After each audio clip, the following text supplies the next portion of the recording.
This is In the News in VOA Special English. This week marked the traditional start of the campaign season in the United States after Labor Day. Congressional, state, and local elections are November 7th. The Republican Party has controlled both houses of Congress for almost 12 years. Opposition Democrats see a chance to win back at least one. These are called midterm elections because they come halfway through the president's term.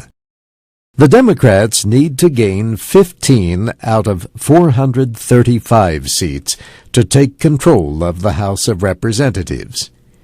It is unusual for members of Congress to be voted out of office, and most political experts believe changing the current balance of power in the Senate would be even more difficult.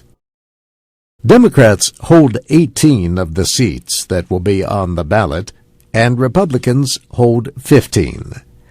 To gain a majority, the Democrats need to win 6 of those seats and not lose any of their own. In opinion studies, more than 60% of the Americans questioned say they disapprove of President Bush's handling of the war in Iraq. But about 50% say they support his policies for the war on terror.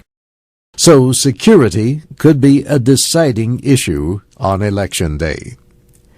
President Bush says the country is safer now than it was before the September 11th attacks.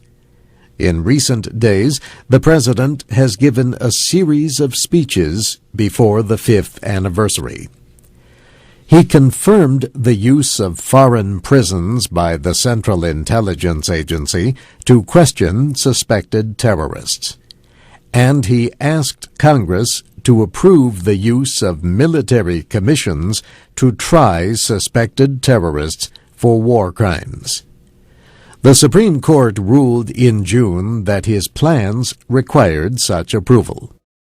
Mr. Bush is also urging Congress to approve his decision about monitoring the international calls and email of people in the United States without a court order.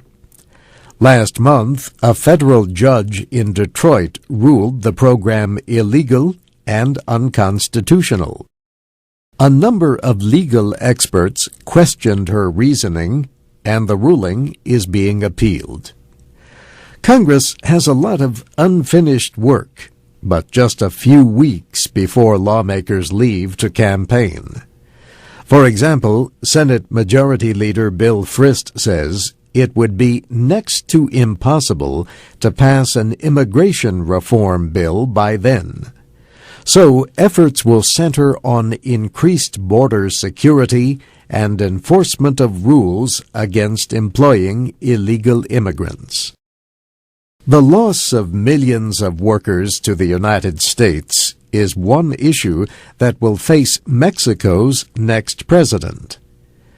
On Tuesday, Mexico's electoral court declared Felipe Calderon the winner of the July election by less than 1% of the votes.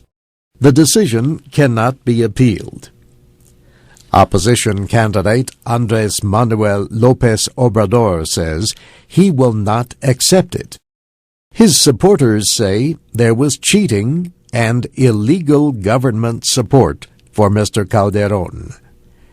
After weeks of protests, they plan to gather on September 16th, Mexico's Independence Day.